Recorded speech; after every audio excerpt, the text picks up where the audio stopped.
Hello, this is Laura with DNN Sharp. In this tutorial, I will show you how to use our Authorize.net extension.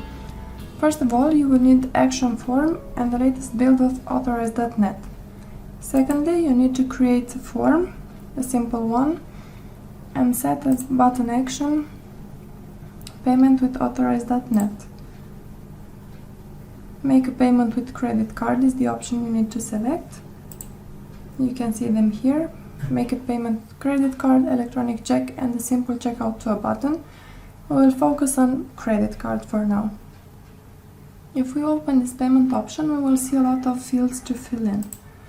First of all, we need the API login ID and the transaction key. These two pieces of information we can get from our Authorize.net account. Under account, we will find a lot of information like transaction format settings, security settings, or business settings. What we need from here is API login ID and transaction key.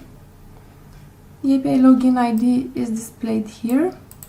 The transaction key is generated once and it's not shown again, but you may obtain a new one by answering the secret question. The initial secret answer is Simon.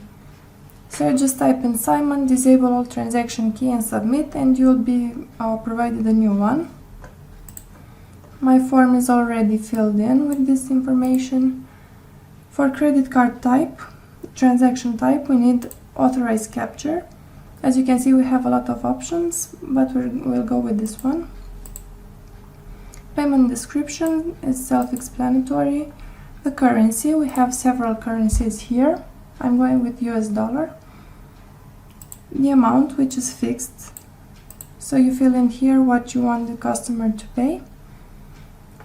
And these fields, credit card number, CCV, expiration month, and so on.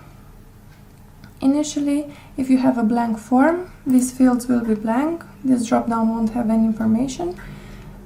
But as you add fields, you will be able to select them and put them here as tokens. So you create a field for each section here. And in the end, there are several token names. It's best to fill them in as well and put them in a display message. You will see soon why. Output Authorize.net response code token. We'll name it response code, response reason, and so on. On error, so if we get an error on our transaction, we will have a message displayed, and in it we have these tokens. Each token has an error correspondent. So when we get an error, we'll get a code here which we can search for online, and we see what the problem is. This is pretty much it. Let's see it in action.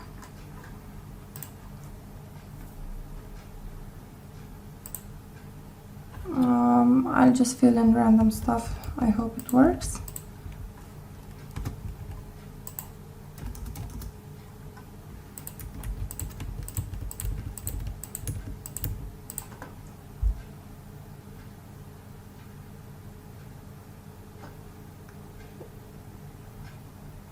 It's pretty obvious why this doesn't work.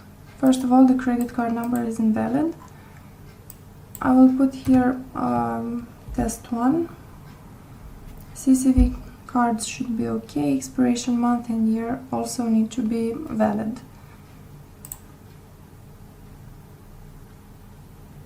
A good idea would be to add a display message when the transaction is successful, so that we don't get only a page refresh and we see that the transaction has actually worked.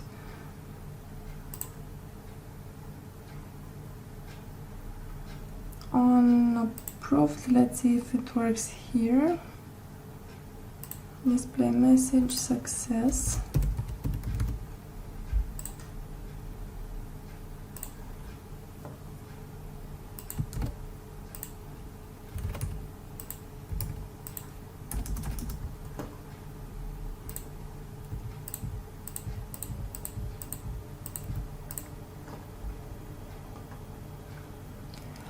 Also, after the transaction is completed, you can check it out in your authorized.net account under reports. However, it will take a while to appear there. You can also see you will get an email, an auto receipt from authorized.net, which comprises all the information you've submitted. Let's see our transactions. However, this won't be in there. It will probably show up tomorrow or so.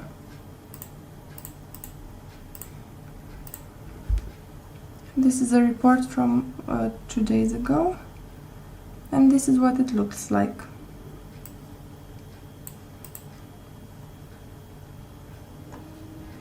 So basically this is it for authorized.net. I hope this video helps. Thank you for watching.